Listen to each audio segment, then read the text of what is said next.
It is no secret that policing in America is a hot topic, with many people having very strong views either for or against police officers. With American policing being such a divisive topic, one might wonder what one of the main sources of this issue are. Today, we are going to try to look into one of the possible contributors to this controversy. First, we will look at how many people feel about police. Next, we will discuss the concept of the warrior and guardian mentality. And finally, we will see how these mentalities are being encouraged through symbolism related to law enforcement. First, to look at how people view the police. We can see that many Americans want there to be police reform, with 50% of all American adults believing there should be major changes made to the police, and 39% believing there should be minor changes made to the police. And one of the main problems people want to see changed is the level of disconnect that occurs between officers and the communities that they work in. One of the main causes of disconnect between officers and communities has been studied in the concept of the warrior and guardian mentalities. To begin, let's explore the warrior mentality. The warrior mentality is one adopted by police that encourages crime fighting as well as the safety of the officers. The more general way to describe this is a more military-like approach to policing. This is the mindset adopted by a majority of police officers and police forces in America. There are multiple problems that stem from this mindset. The first being that it makes officers feel that they are in a war against an enemy force. And while it is true that police need to be able to respond to crime, the response to crime being seen as a war just leads to more ferocity and harm. The other main result of this mentality is the further separation between officers and their communities, as these officers will constantly see themselves as soldiers and will be much more resistant to trusting people who are not also police. So, as we can see, the warrior mentality is a very problematic mentality that hurts communities as well as the officers that work within them. This is why many scholars in the criminal justice field are encouraging police to adopt the guardian mentality. The guardian mentality is one that emphasizes serving the public and protecting members of a community. This is, of course, in stark contrast to the warrior mentality, as the guardian mentality does not encourage police departments to behave like the military, but rather as public servants.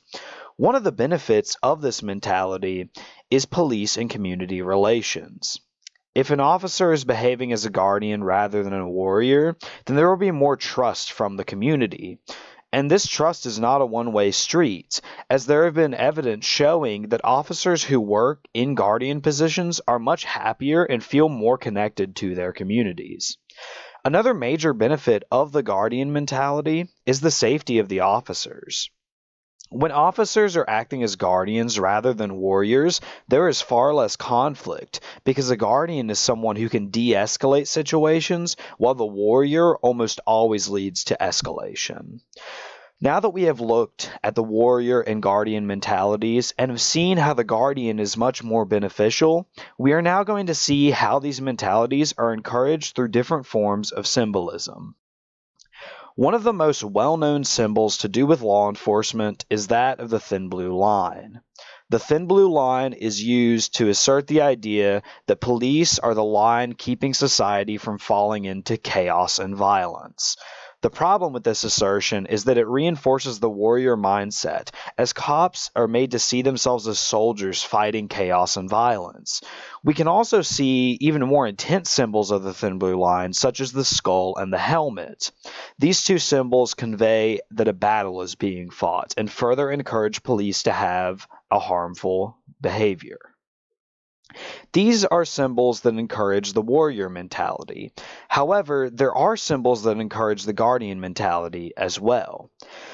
So there are a few different symbols that convey guardianship, with one of these being the text printed on the side of patrol cars.